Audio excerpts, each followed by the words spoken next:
नमस्कार। IND 24 के budget special कार्यक्रम में आपका स्वागत है। मैं हूं आपके साथ नवीन पुरोहित।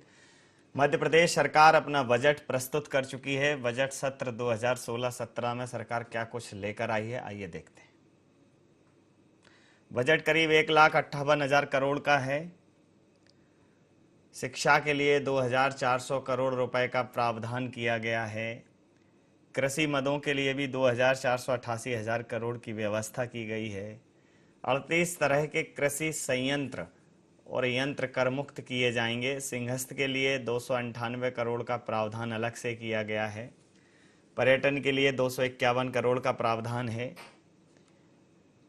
नगरीय अधोसंरचना के विकास के लिए 1,712 करोड़ का प्रावधान किया गया है। सड़क निर्माण के लिए 7,361 करोड़ का प्रावधान किया गया है। आने वाले साल में सरकार कह रही है कि 5,000 किलोमीटर सड़कें और बनाई जाएंगी। पीथमपुर में पानी की व्यवस्था के लिए 300 करोड़ की परियोजना की लागत को स्वीकार किया गया है। इंदौर, ग्वालियर, भोपाल और जबलपुर में IT पार्क प्रस्तावित किया गया है। भोपाल में मेट्रो रेल के लिए 8,000 करोड़ का प्रस्ताव पारित किया गया है। 2017-18 तक सबके लिए घर का लक्ष्य, बड़ी बात इस बजट में सामने है। सरकार ने 49,700 करोड़ का कर्ज लिया है। लाडली लक्ष्मी योजना के लिए 903 करोड़ रुपए का प्रावधान किया गया है। और देखते हैं इस बजट सत्र में किसानों के लिए क्या कुछ खास किया गया है। किसानों के लिए 2,000 करोड़ रुपए का प्रावधान है। कृषि कर्मण अवार्ड लेने वाले प्रदेश में किसानों को निःशुल्क तकनीकी सहायता भी दी जाएगी। बटाईदारों को फसल बीमा योजना का लाभ मिलेगा और सिंचाई योजना के विस्तार के लिए लगातार काम किए जाएंगे। 51 जिलों में प्रधानमंत्री सिंचाई योजना के तहत काम हो रहा है, ये सरकार ने बताया है। पशुपालन बढ़ाने के लिए नवीन चारा उत्पादन कार्यक्रम चलाया जाएगा। प्रदेश में चलित पशु चिकित्सा केंद्र भी बनाए जाएंगे।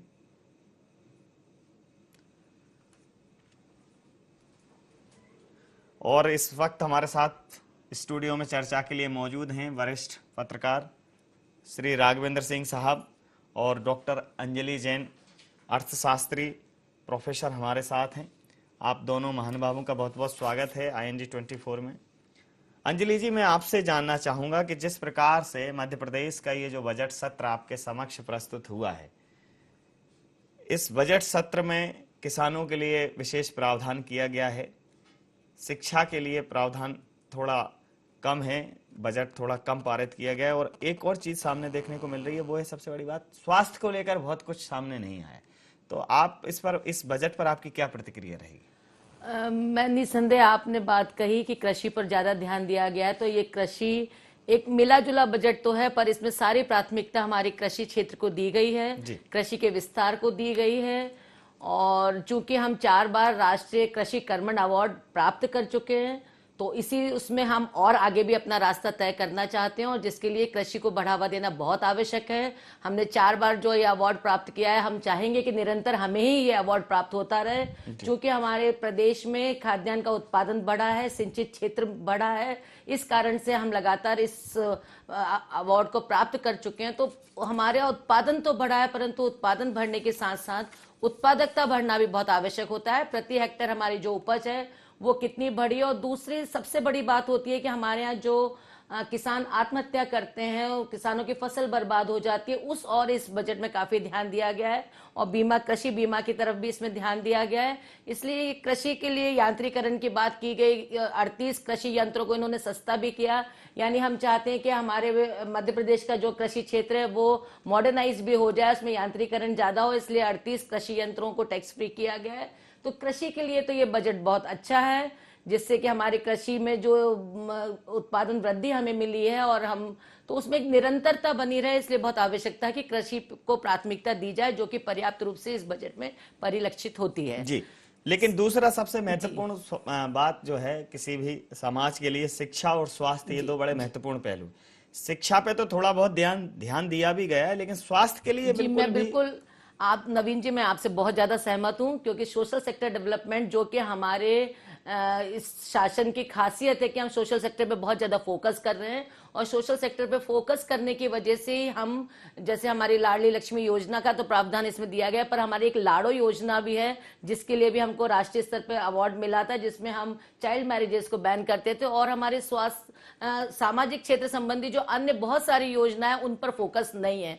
कहीं ऐसा ना हो कि हमने सामाजिक क्षेत्र में जो प्रगति मध्य प्रदेश में स्पेशली, पहले तो आलोचना की जाती थी कि मध्य प्रदेश केवल सामाजिक क्षेत्र में रुचि रख रहा है, आर्थिक क्षेत्र में पिछड़ रहा है, पर ऐसा नहीं हुआ, क्योंकि आर्थिक क्षेत्र की प्रगति के लिए सामाजिक क्षेत्र की प्रगति भी आवश्यक है, और उस पर चूंकि हमारा फोकस रहा था, इसलिए हम जो हमारी इन्फेंट मोर्टिलिटी रेट है, मैटरनल मोर्टिलिटी रेट है, स्वास्थ्य और इसके साथ भी हमारा सामाजिक क्षेत्र का विकास हमारे स्वास्थ्य से और शिक्षा दोनों से ही जुड़ा हुआ है। पर इस बजट में मुझे समझ नहीं आ रहा कि ऐसा क्यों हुआ कि हमारा स्वास्थ्य सेक्टर केवल एक डायलिसिस सस्ता कर दिया गया लगता है, या प्लास्टिक के ग्लासों पर महंगे कर दिए गए, जैसे क्योंकि प्लास्टिक ग्लास में पानी पीने या चाय पीने से ही किडनी खराब ज्यादा होती है, तो वो उतना सा एंगल दिख रहा है, या कुछ नर्सिंग के पदों का सृजन कुछ किया गया है, परंतु किसी भी बड़ी स्वास्थ्य के क्षेत्र में किसी भी बड़ी स्कीम, कोई भी बड़ी परियोजना, कोई भी विस्तार जो होता है, हमारे प्राथमिक स्वास्थ्य केंद्रों का विस्तार हो या हमारे कम्युनिटी हेल्थ सेंटर्स का विस्तार हो, जननी सुरक्षा योजना जो कि हमारी एक बहुत महत्वाकांक्षी योजना है, उस सबकी तरफ अभी तो बजट का जितना जो बजट भाषण हमने सुना है उसमें कुछ परिलक्षित नहीं हो रहा। हो सकता है कि बजट डॉक्यूमेंट्स में विस्तार किया गया हो, परंतु इस समय ऐसा लग रहा है कि शिक्षा और स्वास्थ्य के क्षेत्र पर थोड़ी सी कुछ कटौती आ गई है, और क्यों ये समझने या समझ से परे है। जी राघवेंद्र साहब, आपकी प्रतिक्रिया चाहूंगा। शिक्षा और स्वास्थ्य पर जो कटौती है, निश्चित रूप से अगर एक स्वस्थ और शिक्षित समाज की अवधारणा की बात करें, क्योंकि एक स्वस्थ और शिक्षित समाज ही एक मजबूत अर्थव्यवस्था का आधार हो सकता है, तो ये दोनों चीजों के लिए बजट में कटौती करना, उनके लिए विशेष प्रावधान ना होना कहीं ना कहीं समझ से तो परे है। क्या कुछ कहें? देखिए, मैं शुरुआत करना चाहूंगा कृषि से। आपका विषय में अगर बाद में लूँ, आपकी अनुमति हो तो। जी जी जी। अरे कृषि से इसलिए कि क्योंकि हमारे मुख्यमंत्री किसान के बेटे हैं, इस नाते कृषि पर फोकस सभी का होता है, और जो स्थितियां पिछले कुछ महीनों से रही थी, किसान आत्महत्याएं कर रहा है, फसल खराब हो गई है, सूखा पड़ गया है, इसको लेकर जो स्थितियां बनी थी और जो केंद्र सरकार से पैसा मांगा जा रहा था सहायता देने के लिए, मैं इस पर संक्षेप में और बहुत जल्दी विषय पर आना चाहता हूँ। कुल मिलाकर कृषि के लिए जो बातें कही गई हैं, यंत्र जो जरूर सस्ते कर दिए गए हैं, लेकिन जो कहा जाता था कि कृषि को हम लाभ का धंधा बनाएंगे, लाभ के धंधे बनाने की तरफ मुझे कोई बजट का फोकस नजर नहीं आ रहा है, क्योंकि सिर्फ यंत्र सस्ते करने से लाभ का धंधा नहीं बनेगा। किसान मध्य प्रदेश का बहुत ऐसा, उसका जो स्तर है पिछले कुछ सालों में काफी ठीक हुआ है, लेकिन बीच में जो सरकार अनदेखी करती है, उस अनदेखी की वजह से वो अपने आप को विकसित नहीं कर पाता, वो अपने आप को उन्नत कृषि की तरफ नहीं ले जा पाता, वो अपने आप को फल फूल और बाकी जो चीज़ें होती है जो उससे लाभ मिलता है, जो व्यवसायिक खेती की तरफ जाती है। कई बार मुख्यमंत्री खुद इसकी चर्चा कर चुके हैं, वो खुद कहते हैं कि मैं जो व्यवसायिक खेती कर रहा हूँ, फलों की जो खेती कर रहा हूँ, उससे हालात सुधर सकती है, लेकिन जो खुद मुख्यमंत्री करते हैं, जो सरकार कहती है, वो मुझे इस बजट में नज़र नहीं आया किसानों के लिए। भले ही इसमें 2000 करोड़ से ऊपर का प्रावधान किया गया, लेकिन किसानों की हालत सुधारने के लिए, लाभ का धंधा बनाने के लिए मुझे कुछ चीज़ें नज़र नहीं आती, क्योंकि सिंचाई का मामला पहले से चल रहा है, नया कुछ नहीं है। कृषि उत्पादन के लिए किसान बहुत मेहनत कर रहा है, ये कोई नई बात नहीं है। तो यहाँ मुझे थोड़ी सी निराशा हुई है। जहाँ तक आपने बात की है शिक्षा की, हम जब स्कूल कॉलेज में पढ़ते थे तो अक्सर हमारे टीचर कहा करते थे कि ट्रिपल एस, माने शिक्षा, स्वास्थ्य और सड़क, जिस राज्य में बेहतर है वो राज्य तरक्की करेगा, ये तय मान लीजिए। लेकिन यहाँ जो शिक्षा की बात की गई है, हम देखते हैं कि प्राइमरी एजुकेशन, मिडिल एजुकेशन और हाई स्कूल तक में कुछ खास नज़र नहीं आया। वैसे भी हम शिक्षा के मामले में हमेशा रोते ही रहे हैं। मध्य प्रदेश देश के उन राज्यों में है जहाँ शिक्षा का स्तर काफ़ी नीचे है, खासतौर से हमारे यहाँ प्राइमरी एजुकेशन बड़ा वीक है, और वो तो कमज़ोर है ही है, लेकिन उच्च शिक्षा के मामले में भी कोई बहुत प्रावधान इसमें दिखा नहीं है। कैसे होगा सब कुछ काम? मुझे लगता है कि सिर्फ बजट जो इन क्षेत्रों में सिर्फ वेतन देने के लिए इसमें व्यवस्था की गई है, ताकि स्कूल कॉलेज की जो प्रोफेसर हैं, लेक्चरर्स हैं, मास्टर हैं, उनको तनख्वाह मिलती रहे, बाकी जो काम जिस धर्रे पर चल रहा है वो चलता रहे। मुझे लगता है कि इस बजट में शिक्षा के क्षेत्र में, स्वास्थ्य के क्षेत्र में सरकार की जो नज़रें हैं वो प्राइवेट क्षेत्र की तरफ ज़्यादा है, निजी क्षेत्रों की तरफ ज़्यादा है। इसलिए आप देखिए कि प्राइवेट इंजीनियरिंग कॉलेज, स्कूल, बाकी जो चीज़ें हैं वो बहुत बढ़ रही है। मेडिकल कॉलेज भी प्राइवेट काफ़ी आ रहे हैं। हम लोग जानते ये एक और नई चीज़ आपने ठीक, मैं वही बता रहा हूँ कि मेडिकल कॉलेज भी प्राइवेट आ रहे हैं। और आप देखिए संकट क्या है, जो संकट ये है कि मध्य प्रदेश के जो 40 साल पुराने कॉलेज है मेडिकल के, उनकी मान्यताओं पर तलवार लटक रही है खतरे की कि आपकी मान्यता क्यों ना खत्म कर दी जाए। तो शिक्षा के क्षेत्र में, स्वास्थ्य के क्षेत्र में सरकार की निर्भरता मुझे लगता है कि निजी क्षेत्रों की तरफ बढ़ रही है, और आने वाले दिनों में अगर यही हाल रहा तो संकट गहराएगा। जी, मैं डॉक्टर अंजलि से जानना चाहूँगा। अंजलि जी, जिस प्रकार से कृषि के लिए प्रावधान बहुत है, लेकिन वो प्रावधान जिन जिन मदों में और जिन जिन योजनाओं में खर्च होना चाहिए, क्योंकि कृषि जिस प्रकार से ग्लोबलाइजेशन के दौर में पूरा एक जलवायु परिवर्तन हुआ है, जिस प्रकार से मौसम में अस्थिरता आई है, सर्दी गर्मी बरसात का संतुलन बिगड़ा है, तो अब बहुत उन्नत किस्म की फसलों का, कम समय की फसलों का, नए नए फसलों के नए नए तरीकों के ऊपर निर्भर होकर उत्पादन बढ़ाने की तकनीकों की तरफ विकास देने की दौर है। एक तरीके से विकास देने की बात करने का दौर है, और एक तरीके से अगर ये कहा जाए कि कृषि वैज्ञानिकों को कृषि तकनीकों के साथ किसान से जोड़ने की भी बात करने की जरूरत है। तो हाँ, कुछ समय पहले कांग्रेस के शासनकाल में हर प्रदेश में कृषि विज्ञान केंद्र खोले गए थे, और उन कृषि विज्ञान केंद्र में वो मृदा का, जल का, फसलों का, उनकी समस्याओं का निदान किसानों का वो कृषि वैज्ञानिक करते थे। लेकिन वो कृषि विज्ञान केंद्र अब बिल्कुल उजाड़ से पड़े हैं, उस तरफ सरकार का ध्यान नहीं है। प्रावधान कर दिया, लेकिन प्रावधान यंत्रों पर है, खाद बीज पानी पर है, लेकिन अगर समय के साथ अपग्रेडेशन नहीं किया गया, समय के साथ नई तकनीकों का, नई चीजों का समावेश नहीं किया गया, तो फिर ये बजट के जो प्रावधान है वो कहीं ना कहीं बेमानी हो जाएंगे। क्या कुछ कहेंगे? नहीं, कुछ व्यवस्थाएं तो की गई हैं इसमें। जैसे इन्होंने कृषि शिक्षा अनुसंधान पर 2448 करोड़ का प्रावधान किया है। अब इसकी जो विस्तृत योजना है वो तो कृषि मंत्रालय जो है उसको बनानी होती है। तो ये जो प्रावधान है, इसको बात वही हो जाती है कि हम परिपालन कितना कर पाते हैं, हम इम्प्लीमेंटेशन कितना कर पाते हैं।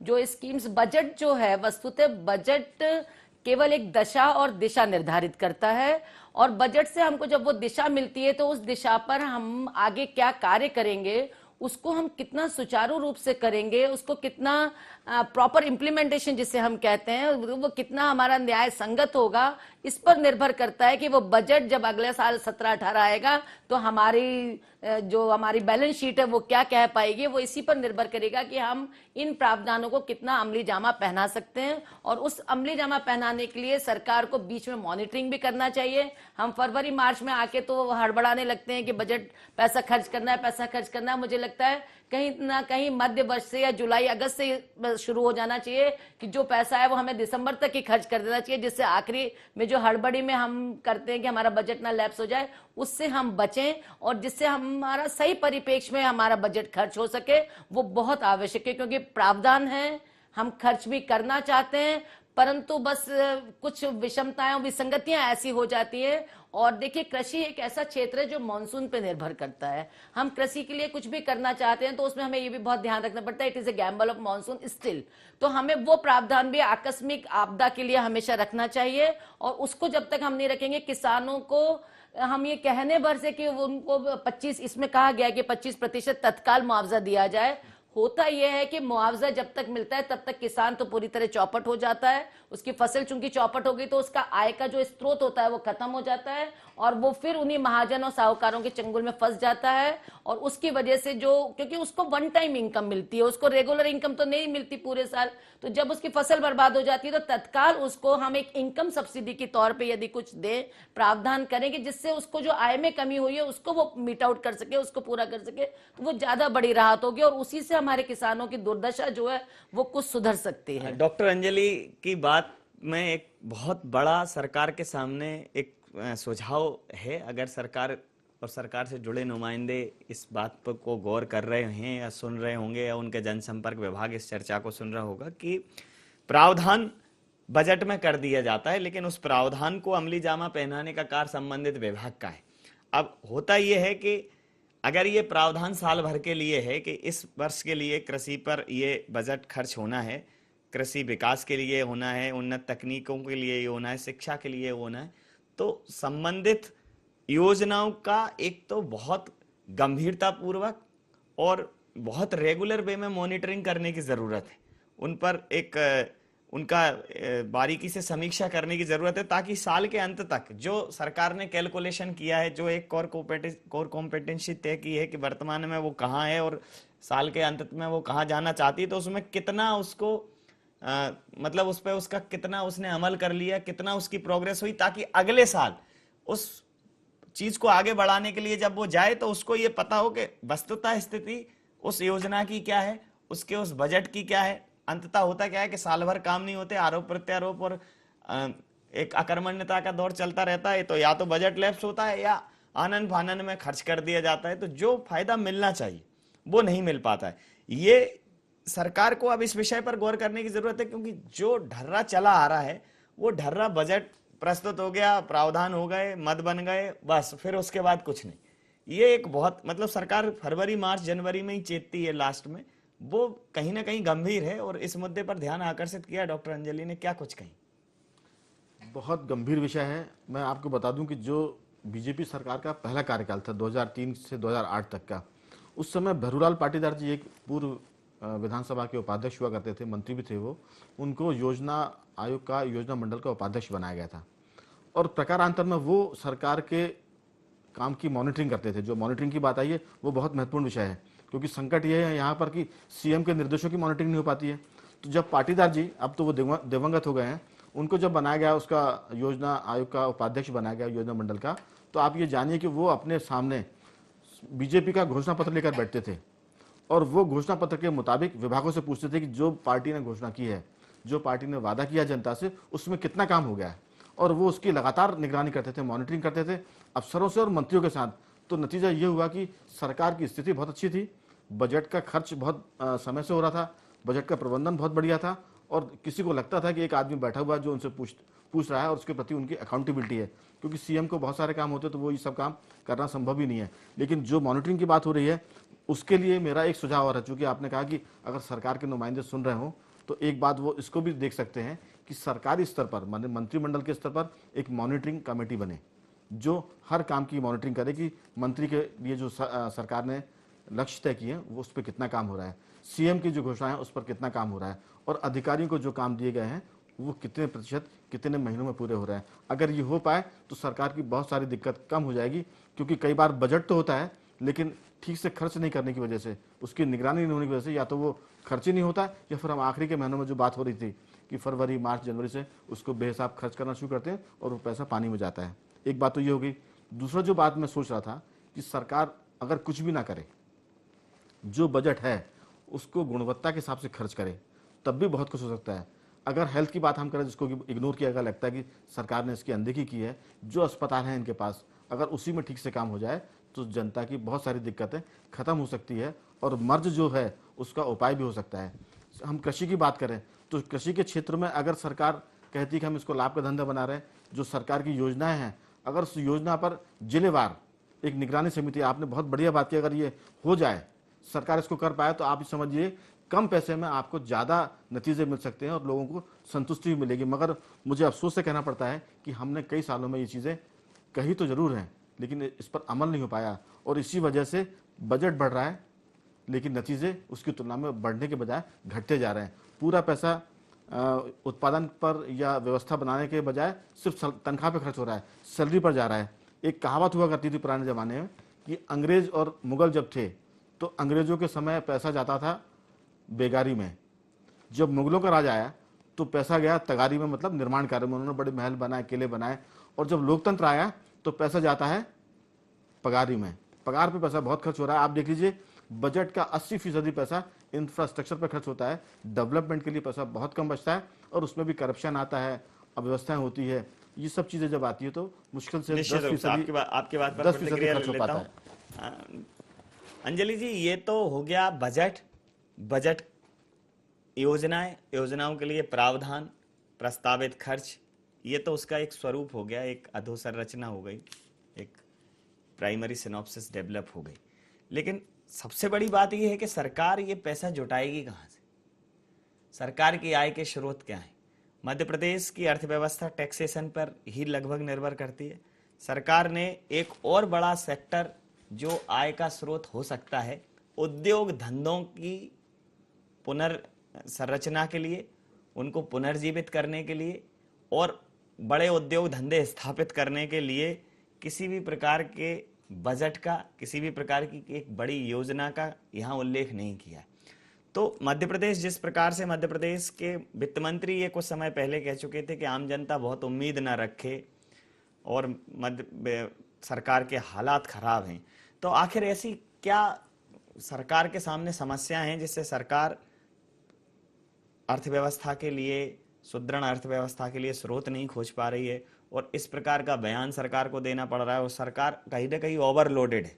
आपकी प्रतिक्रिया जानना चाहूंगा। नहीं, मैं जैसे अभी मलैया जी का भाषण प्रारंभ हुआ जैसे ही, तो उससे पहले जब वो घर से निकल रहे थे तो कुछ रिपोर्टर उनका इंटरव्यू ले रहे थे, तो उसमें मलैया जी ने कहा कि देखिए, कर्ज लेकर खर्च करने में मुझे कोई चिंता नहीं है, कर्ज लेकर ही मैं खर्च कर सकता हूं और मैं कर्ज चुकाने की क्षमता भी रखता हूं।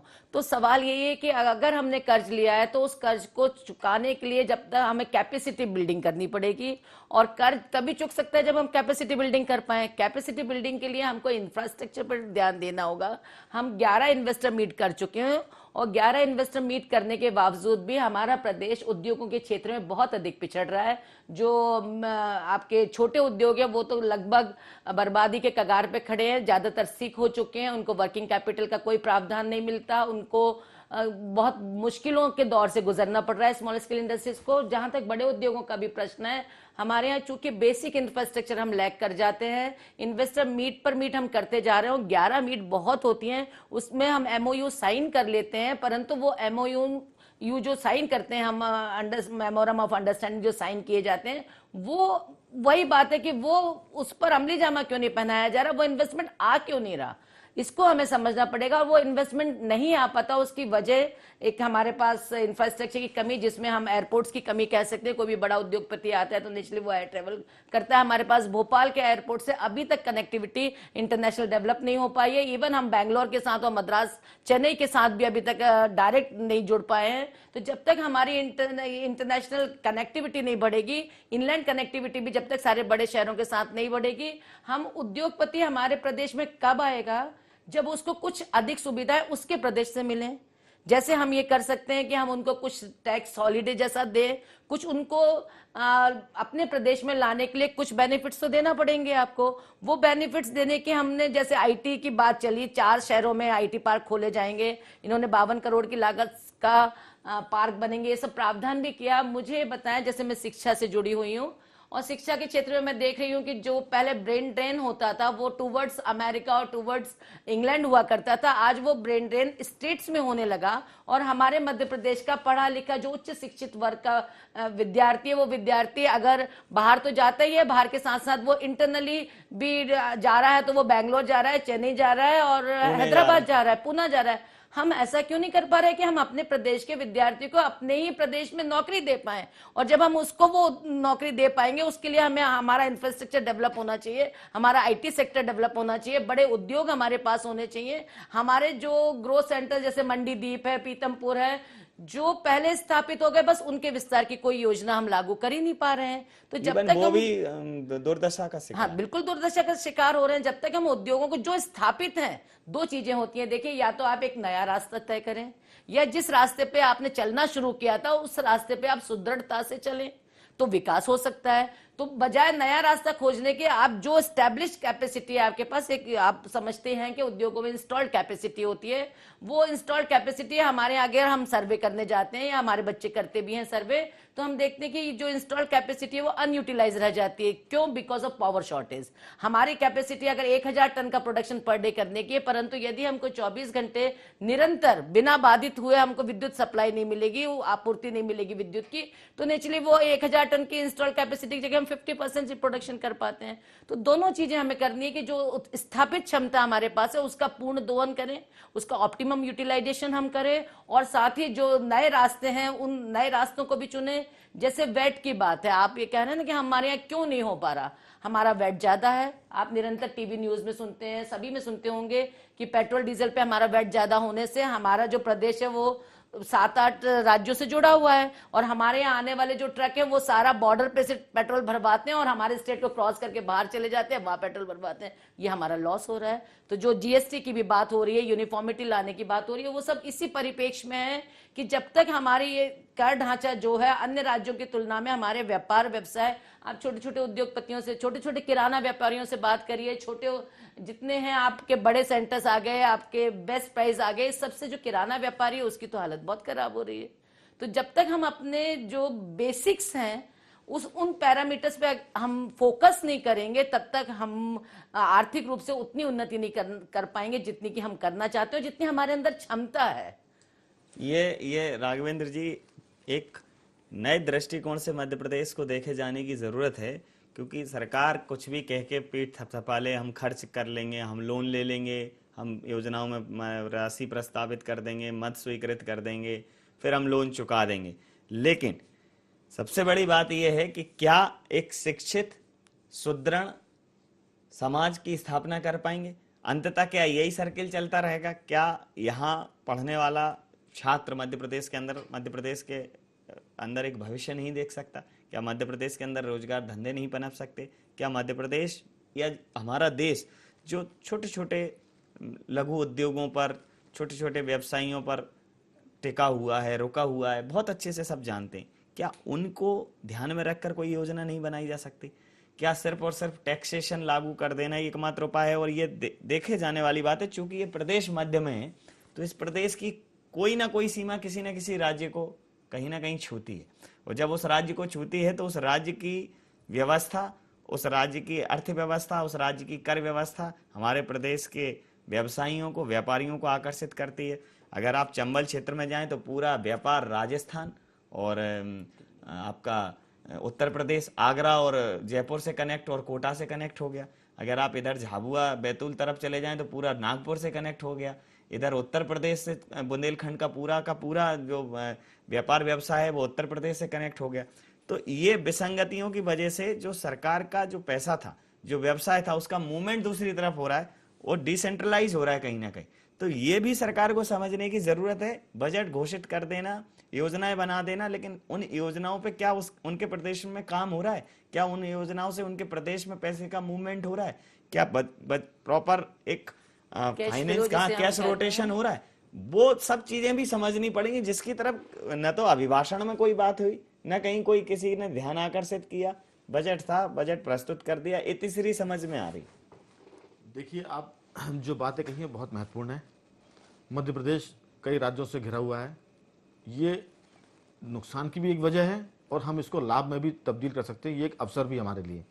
लेकिन हो क्या रहा है कि बजट में जो बजट प्रस्तुत किया गया है, बहुत माफ़ी के साथ मैं कहूँगा वित्त मंत्री से, वित्त मंत्री जी भी हमारे जो है वो बजट के लिए मानसिक रूप से तैयार नहीं है, क्योंकि वो भी उनके पास अतिरिक्त प्रभार के रूप में है।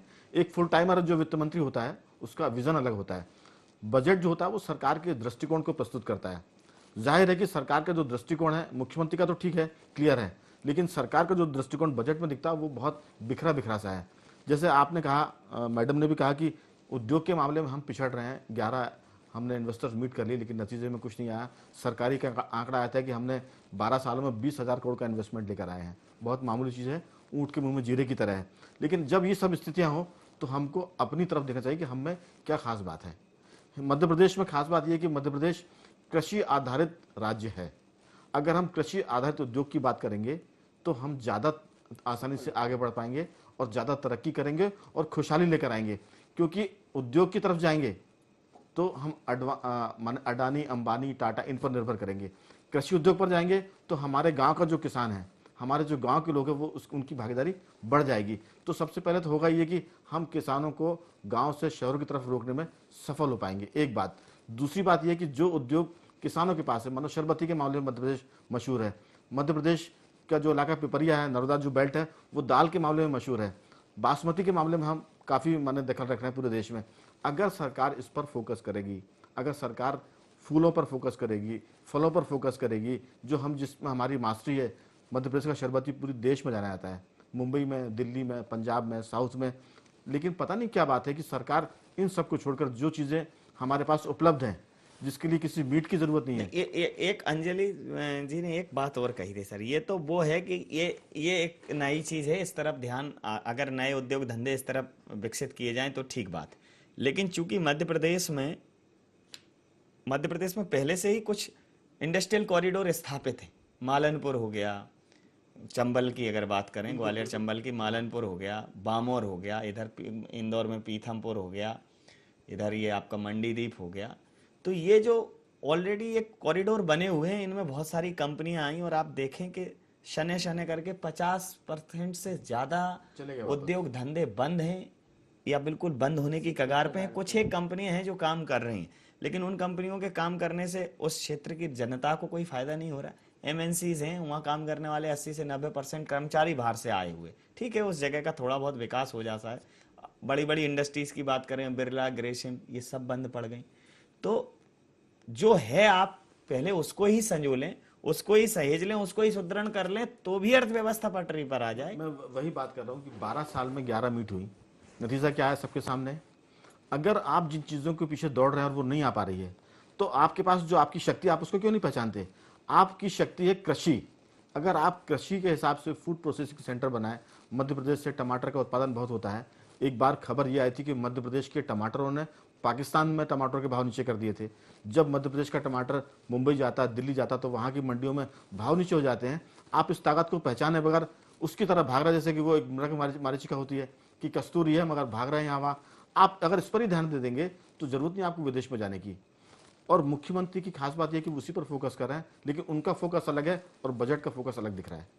अगर हम अपने मूल को पहचान लेंगे तो सरकार और राज्य की समस्या बहुत हद तक ठीक हो जाएगी। और जहां तक एक विषय और छूट रहा था इस बजट में, जो छूटा हुआ लगता है, पता नहीं उसके प्रावधान अगर और सामने आएंगे तो पता चलेंगे। मध्य प्रदेश का जो गृह विभाग है, लॉ एंड ऑर्डर की बात हम करते हैं, सबसे महत्वपूर्ण है। मध्य प्रदेश पुलिस के लिए इस बजट में मुझे बहुत कुछ नजर नहीं आया।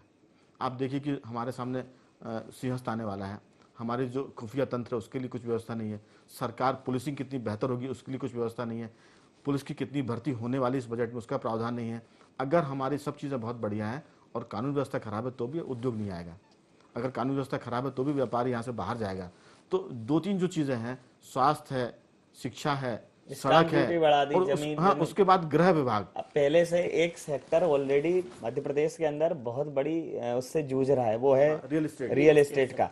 लोगों मतलब बिल्डर्स ने फ्लैट बना दिए हैं, फ्लैट पड़े हैं, और जिस सरकार जो लोन लेके बनाए मतलब उनकी लोन नहीं निकाल पा रहे हैं। और अब स्टाम्प ड्यूटी, किसानों के बाद अब बिल्डरों की आत्महत्या करने की नौबत आ जाएगी अगर ये रियल एस्टेट का मामला सुधरा नहीं। अगर इसमें बूम भले ही ना आए, अगर ये सामान्य गति से नहीं चला तो आप देख लीजिए कई बिल्डर दिवालिया हो रहे हैं। और स्थिति ये आ रही है कि भोपाल में 2-3 बिल्डर ऐसे थे जिन्होंने सुसाइड कर लिया इस मामले में। तो अगर आपने शिक्षा, स्वास्थ्य और सड़क, इन पर बहुत फोकस नहीं, जैसे सबको आवास का एक लक्ष्य मैंने अभी इस बजट के दौरान पाया कि एक सबको घर देने का लक्ष्य रखा है।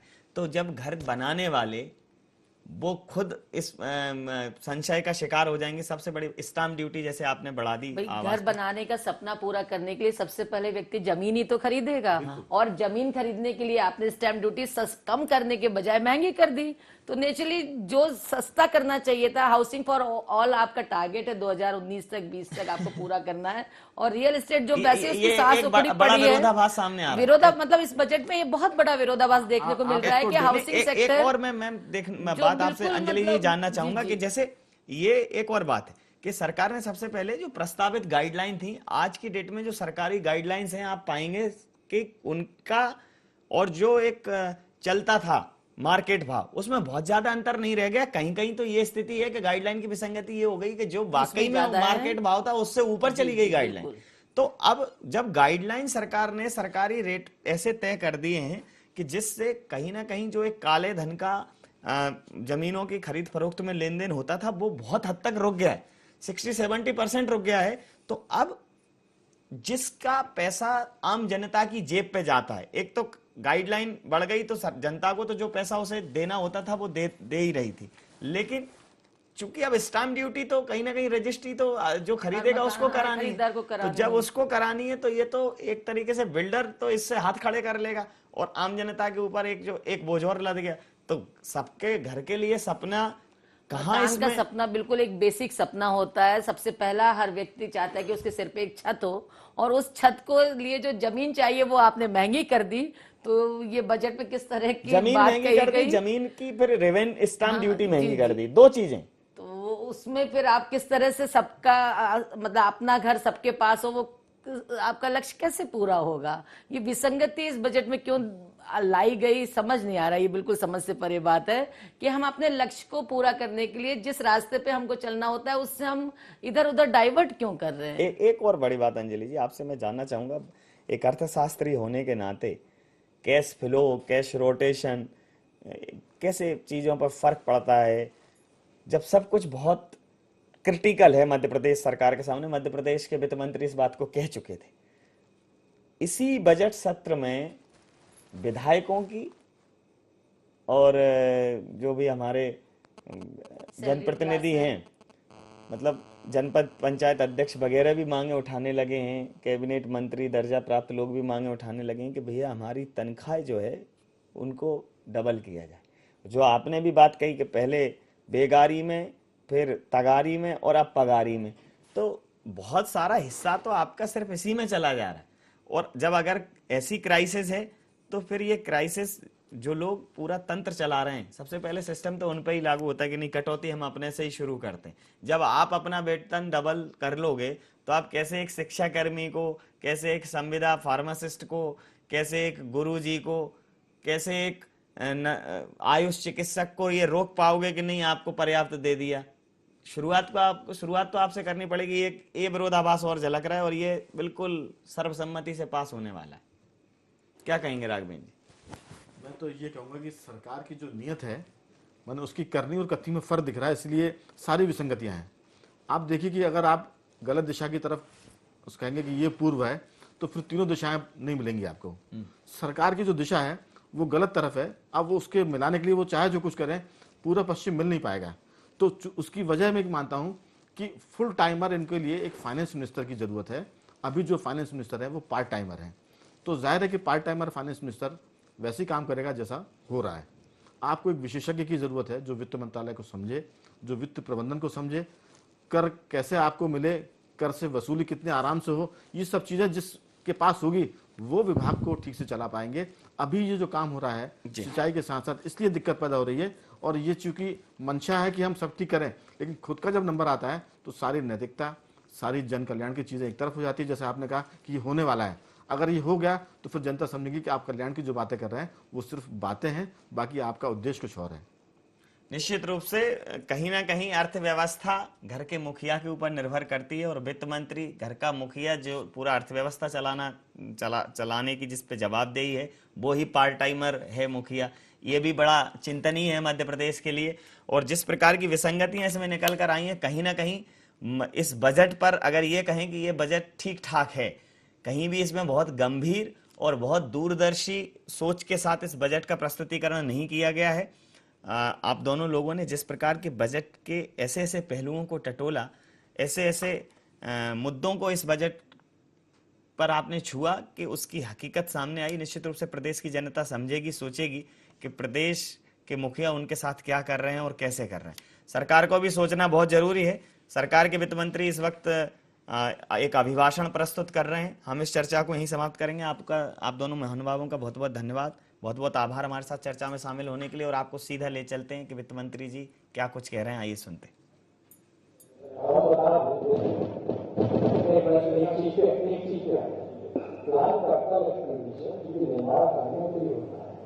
तो बजट में आवश्यकता के हिसाब से पूरे पैसे की व्यवस्था है। साल के दौरान अगर किसी कारण से किसी प्रोजेक्ट में केवल सुनने में देरी हुई, कोई और बात कभी कभी उन योजनाओं में पैसे नहीं खर्चा हो पाते हैं, किस कारण ये संभव है बजट अनुमान की तुलना में कम हो। मगर अगर आप 15-16 के आंकड़े चाहें तो हम आपको बता देते हैं। पूंजीगत जो प्लान कैपिटल एक्सपेंडिचर है ये 19,619 करोड़ का बी था। इसके विरुद्ध 19,332 मतलब मात्र 300 करोड़ ही कम खर्चा होने का अनुमान है। अभी भी समय बचा हुआ है, तो इसलिए लगभग उसके बराबर खर्चा हो रहा है। किस वर्ष का आप ये बता दें। नहीं, पूंजीगत व्यय जब उसमें जो ग्राफ आप देख रहे हैं उसमें नॉन प्लान भी शामिल होगा। हम ये आपको केवल प्लान का बता रहे हैं। प्लान कैपिटल 19,619 करोड़ की बी के विरुद्ध जो आरई है वो 19,332 करोड़ है और नेक्स्ट ईयर की बी 35,160 करोड़ है। वो दोनों शामिल करके ग्राफ है, ग्राफ में दोनों शामिल करके है।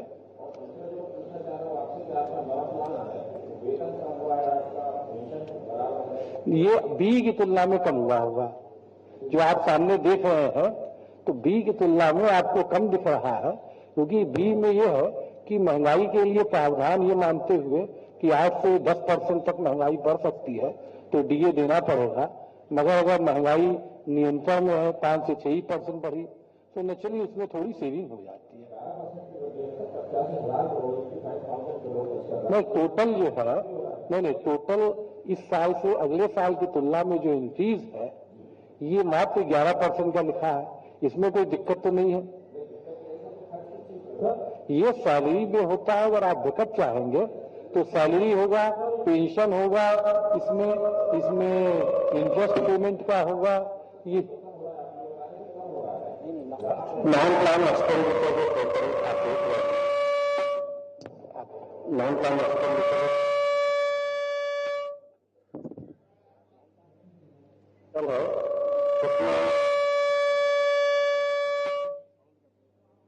दिखा रहे हैं ना, ये रेवेन्यू रिसीट की परसेंटेज में जब लेते हैं तो कम हो रहा है, एब्सोल्यूट अमाउंट में नहीं कम हो रहा है।